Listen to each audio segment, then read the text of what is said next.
स्वागताध्यक्ष होते उपस्थितीमध्ये थाटामाटात उद्घाटन सोहळा पार पडलेला आहे आणि आज तुमची उपस्थिती. कालही मी सकाळी जी पुस्तकाची दिंडी निघाली होती त्याच्यात मी स्वतः सहभागी झाले होते. दिल्लीमधल्या आपल्या या राजधानीमध्ये खूप मोठ्या संख्येने मराठी माणसं मराठी भाषा ही साजरी करत होती. खूप आनंदाची गोष्ट. काल सकाळी मी त्या सगळ्या कार्यक्रमात होते आणि आज मी सागरिका घोष यांचा आता इंटरव्ह्यू आहे तो मी बघते, त्याची मुलाखत आहे ती बघायला आली. काल जे स्टेजवरती पाहायला मिळालं, मोदीजींनी जे साहेबांना खुर्ची दिली असेल किंवा पाणी दिलं असेल, मुलगी म्हणून या दृश्याकडे कसं पाहतात तुम्ही? मला असं वाटतं भारत हा एक अतिशय सुसंस्कृत देश आहे आणि अर्थातच आपल्या सगळ्यांवरच अतिशय उत्तम संस्कार झालेले आहेत आणि त्याच्यामुळे काल मोदीजींनी जो प्रेम असेल किंवा जे काही आदरणीय पवारसाहेबांना जो त्यांनी मान सन्मान वयाच्यामुळे आणि आदरणीय पवारसाहेबांचे आणि माननीय मोदीजींचे अनेक वर्षाचे घनिष्ठ संबंध राहिले.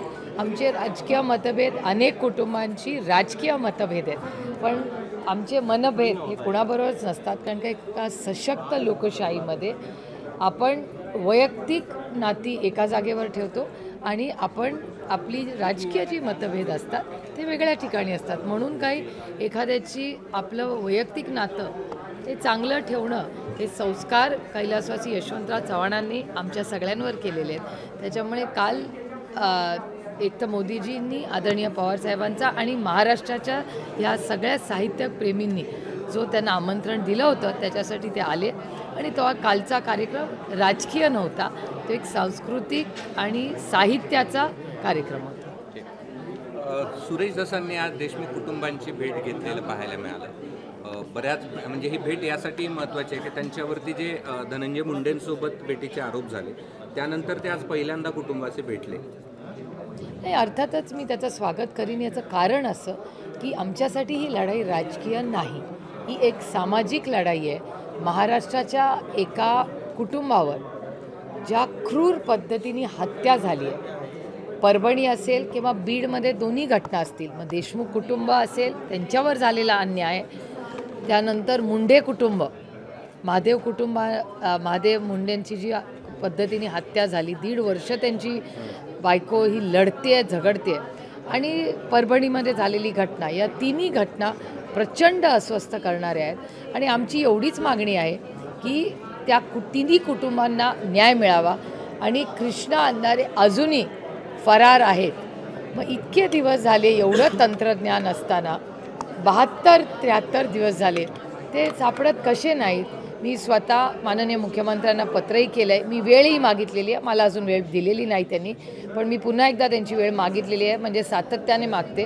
ते मला वाटतं काल दिल्लीला वगैरे आले होते आणि त्याच्यामुळे माझी त्यांच्याकडे वेळ मी मागितलेली. मला वाटतं ज्या दिवशी मी गेले 18 तारखेला, मी 17 तारखेला त्यांना रिक्वेस्ट टाकली की मला वेळ पाहिजे, कारण का काही गोष्टी ज्या ग्राउंडवर आहेत त्या कदाचित माननीय मुख्यमंत्र्यांपर्यंत पोचल्या नसतील. आमची एवढीच अपेक्षा आहे की या बीड असेल, परभणी असेल, या कुठल्याही ज्या क्रूर पद्धतीने तिथे खून झालेत तिथे कोणीही राजकारण आणू नये, पारदर्शकपणे त्या कुटुंबाला न्याय मिळाला आणि सरकारने कुणाचीही पाठराखण करू नये, एवढीच आमची अपेक्षा. कृष्णा अंधारेचा विषय तो गायबच आहे, त्यांच्यासोबत एक घातपात झाला असू शकतो का? कारण तो इतक्या दिवसापासून सापडत नाही, की एक शंका असू शकते का? नाही, संदीप क्षीरसागरांनीही हा मुद्दा मांडला होता आणि मलाही आश्चर्य वाटतं की जवळपास 72-73 दिवस झाले एक माणूस सरकारला सापडत नाही. आणि खरं तर मी बीडच्या SP-ना फोनही केला होता. मी SITचे जे आता इन्चार्ज आहेत त्यांनाही मेसेज पाठवला आहे की केंद्र सरकारकडे तुम्ही बाकीच्या राज्यांमध्येही मदत मागितली आहे का? समजा तो महाराष्ट्रात नसेल तर राज्यात कुठे आहे का? मग बाकीच्या राज्यांमध्ये कुठे आहे का? असेल तर आम्ही इथे होम मिनिस्ट्रीमध्ये फॉलोअप करतो. आम्ही स्वतः होम सेक्रेटरींशी बोलीन आणि आपण सगळे मिळून शोधूया ना, असा कुठे माणूस गायब होऊ शकतो का? अमित शहांची तुम्ही भेट घेतलेली होती, अमित शहांनी तुम्हाला आश्वासन देखील दिलं होतं, असं पुढे त्याचा फॉलोअप काही? नाही, मी स्वतःच फॉलोअप करणार. मला वाटतं 8-10 दिवस जाऊ द्यावे म्हणून मी वाट बघते. 8-10 दिवस 2-3 गोष्टीची आश्वासनं मागच्या सेशनमध्ये दिली. माननीय अमितभाई शहांनी एक शब्द दिला होता की ते जातीने लक्ष घालून न्याय मिळेल. पहिला मुद्दा. शिवराजसिंग चव्हाणजींनी शब्द दिला होता की महाराष्ट्रातल्या जे जे कृषी घोटाळे झालेत, मग तो विम्याचा घोटाळा असेल किंवा युरियाचा घोटाळा असेल, अनेक घोटाळे झालेले आहेत कृषी मंत्रालय, त्याची पूर्ण इन्क्वायरी हे शिवराजसिंग चव्हाण साहेब लावतील. त्यामुळे या दोन्ही मंत्र्यांनी महाराष्ट्रात झालेले हत्या, एक्स्टॉर्शन आणि भ्रष्टाचार या सगळ्याची इन्क्वायरी लावतील असा शब्द महाराष्ट्राला दिलेला आहे. त्याच्यामुळे पुढच्या काही दिवसामध्ये आता पुन्हा एकदा 10 तारखेला जेव्हा सेशन सुरू होईल तोपर्यंत 10 दिवस आपण वेळ देऊया सरकारला आणि मग 10 तारखेला सेशन सुरू झाल्यावर मी दोन्ही मंत्र्यांची भेट घेणार.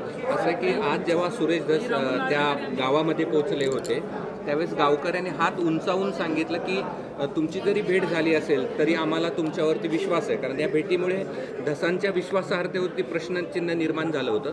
मात्र गावकऱ्यांनी आज पाठिंबा देताना पाहायला मिळालं. माझं म्हणणं आहे की कोणीही जर हे बघा ही क्रूर हत्या, एक्स्टॉर्शन, ह्याच्यात काय काय बघा, ह्याच्यात भ्रष्टाचार, एक्स्टॉर्शन म्हणजे खंडणी, खून आणि म्हणजे जे जे गुन्हे या देशात आहेत ती सगळी या केसमध्ये आणि त्या पद्धतीने बीडमध्ये झाले. बीडमध्ये भ्रष्टाचार झाला आहे का? तर झाला आहे. हत्या क्रूर पद्धतीने झाली का? झाली. खंडणी मागितली आहे का? मागितली आहे. त्याच्यानंतर डोमेस्टिक व्हायलन्स, कौटुंबिक हिंसाचार झाला आहे का? झाला आहे. सगळे गुन्हे झाले. कुठला गुन्हा राहिला आहे तर तुम्हीच मला सांगा. त्याच्यामुळे आमची विनंती आणि माझ्या देवेंद्रजींकडून खूप अपेक्षा आहे. एक तर त्यांना मला असं वाटतं की ते एक सुसंस्कृत नेतृत्व आहे आणि त्याचबरोबर त्यांच्याकडून जास्त अपेक्षा. एवढं मोठं मॅन्डेट महाराष्ट्राने त्यांना दिलं आहे, एवढ्या मोठ्या संख्येने आमदार तुम्हाला निवडून दिलेत, लोकांनी विश्वास तुमच्यावर टाकला आहे, त्यांच्याकडून न्यायाची अपेक्षा करायची तर कुणाकडून करायची? आणि त्याच्यावर मला आश्चर्य वाटतंय की 72 दिवस लागलेच कसे देवेंद्रजी मुख्यमंत्री असताना. की गावकऱ्यांनी त्यांच्या पाठीशी उभा राहिले दसांच्या. आता गावकऱ्यांनी कुणाच्या मागे राहायचं हा त्यांचा अंतर्गत प्रश्न असेल, पण माझं म्हणणं याच्यात आपण राजकारण आणायचंच कशाला? आपण सगळ्यांनी मिळून त्या कुटुंबाला न्याय मिळावं याच्यासाठी आपण प्रयत्न केला पाहिजे. आणि सरकारकडून तर हीच आमची अपेक्षा आहे की सरकारने कुणाचीही पाठराखण करू नये. जो कोणी खुनी असेल, ज्यांनी भ्रष्टाचार केला असेल, ज्यांनी खंडणी मागितलं असेल, ह्या देशामध्ये खंडणी मागणं हा गुन्हा आहे, त्याला PMLA ED लागते. तर ह्या केसमध्येही वेगळा कुणाची पाठ राखतो, कितीही मोठा नेता असू दे, मंत्री असू दे किंवा कोणी असू दे, त्याची पाठ राखण करू नये एवढीच आमची मागणी. गव्हर्नमेंट असतं, कॉलिशनच्या गव्हर्नमेंटमध्ये एखाद्या मंत्र्याचा राजीनामा घेण्याची जबाबदारी त्या पक्षाच्या अध्यक्षाची असते की मुख्यमंत्र्यांची?